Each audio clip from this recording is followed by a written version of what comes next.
Hey guys, so a lot to talk about on this one. We got the test results in about a week and a half, 2 weeks ago, something like that. And so we'll talk about that. We told Sydney's parents, so we'll talk about that. She's on her way in here right now, actually. I had a doctor's appointment yesterday. Talk about that. And anything else that I think about in the meantime. So, test results came back. They were low, to say the least. My estrogen levels, there's a ratio. I'm not going to get into the specifics, but the ratio between the two is supposed to be between 100 and 500, and mine was a 21. Testosterone level was at a 25. The average female has at least testosterone level of... She's laughing at me. She's laughing at me. Testosterone level for an average female is a minimum of 70. There she is. Gorgeous love of my life. So yeah. You're making faces? No. Okay. Average female has a minimum testosterone level of 70. Like I said, mine was 25, so that's extremely low.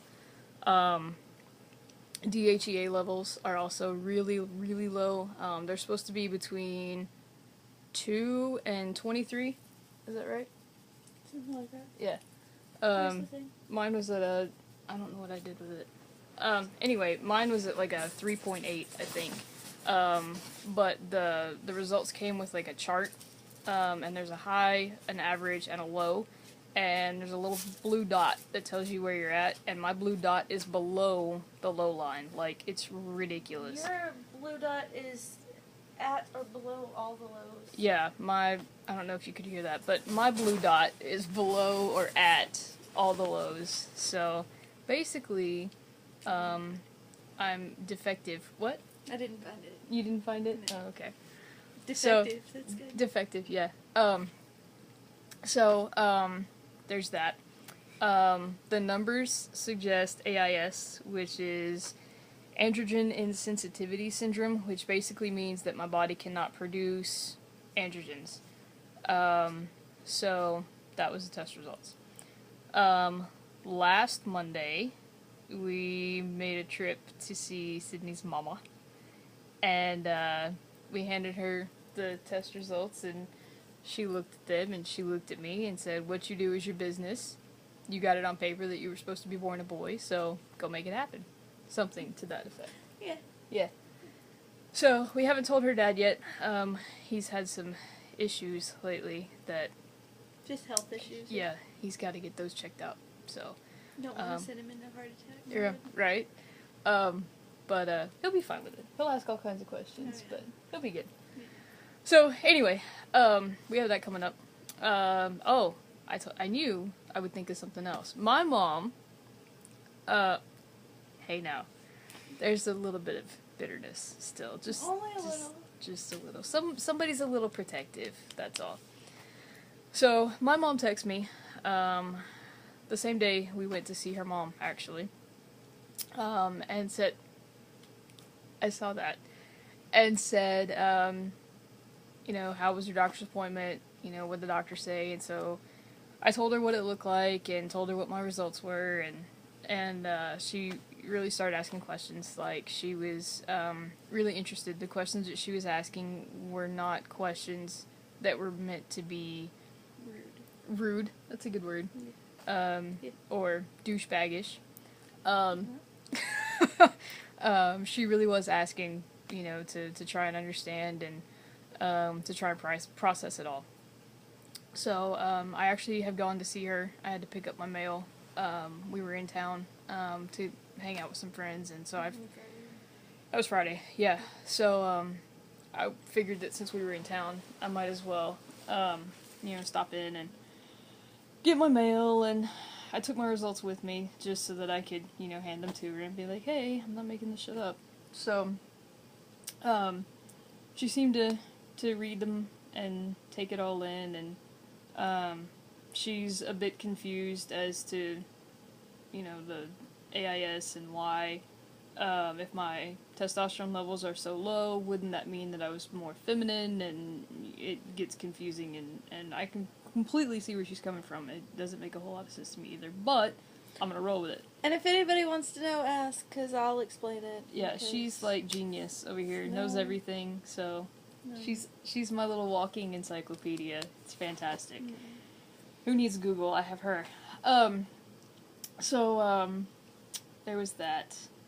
Yesterday, I went and took my test results to my doctor, and she looked them over, and, of course, my trans brother, Jay, went with me. And, we were just kind of sitting there talking or whatever, and she's looking over my results, and Jay looked at her and goes, "Is he on the same AIS spectrum that I'm on?" And she's like, "It's really too early to tell. We'll know, once we get the blood test, the lab work back, from the growth hormone, and all that." They ended up taking 4 vials of blood yesterday, so... Somebody was not happy. No, I had a headache and came home and slept for like 4 hours. Anyway, that's nothing new. So, yeah, they're waiting on the growth hormone level to come back before they will confirm AIS or diagnose it as something else.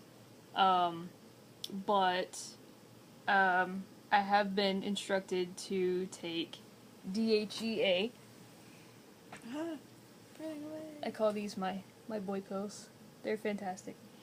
Day 2. So yeah, day 2.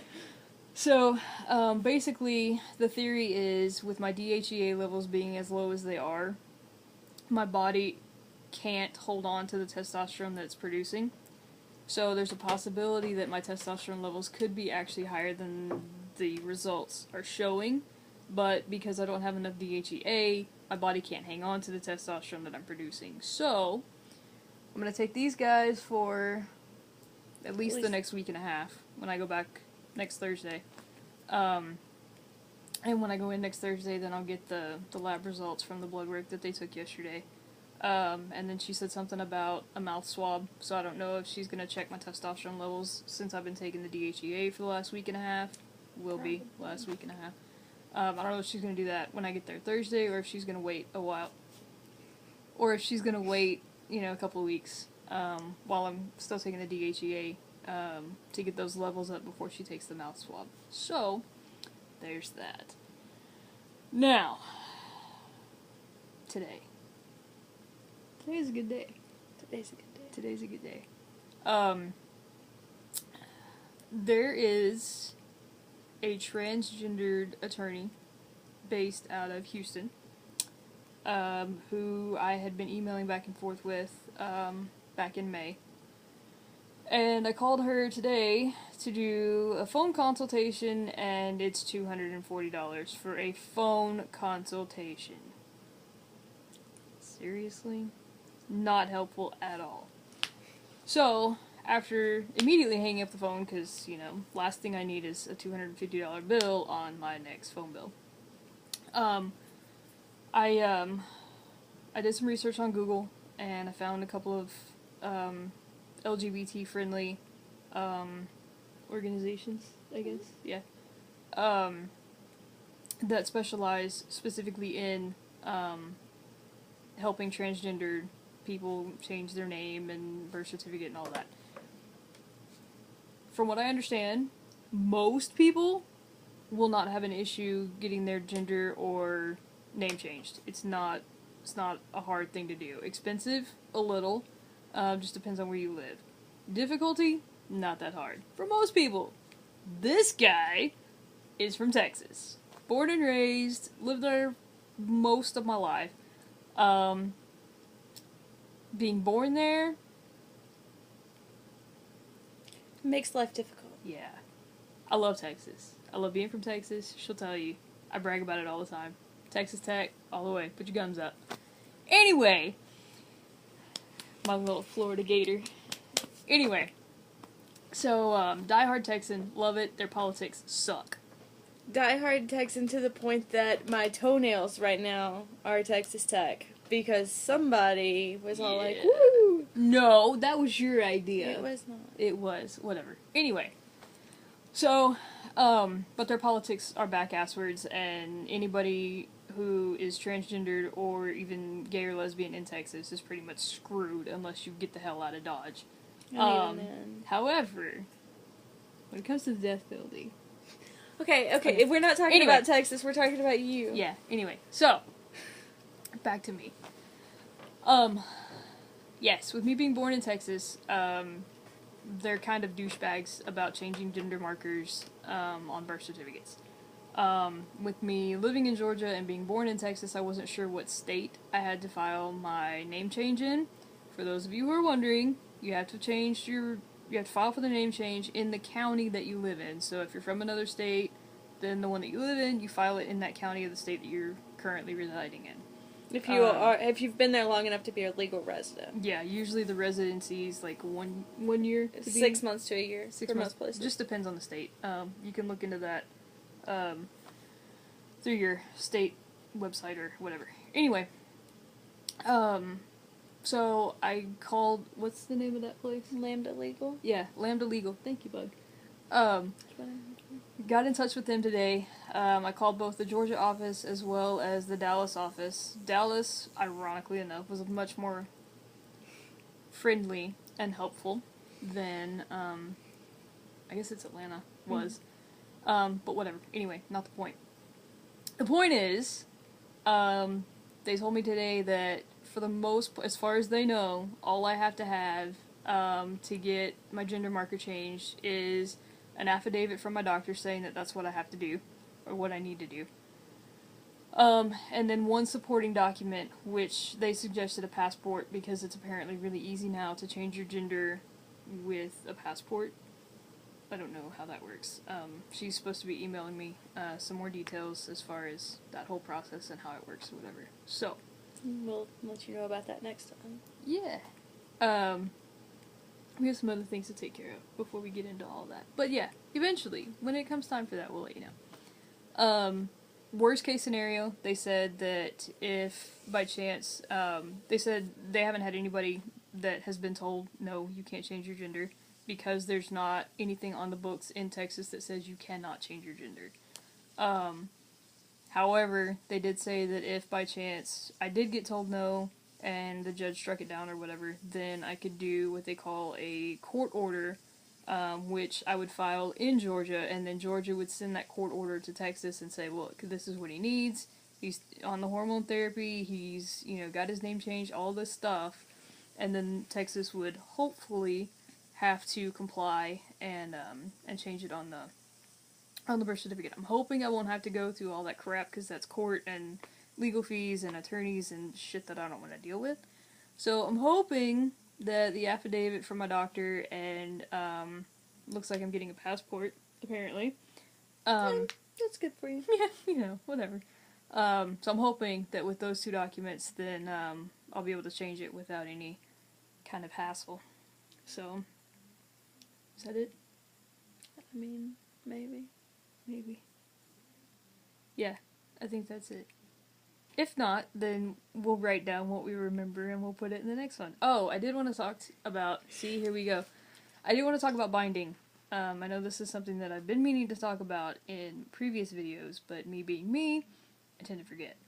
eBay It's and wonderful. I get in trouble because eBay is fantastic.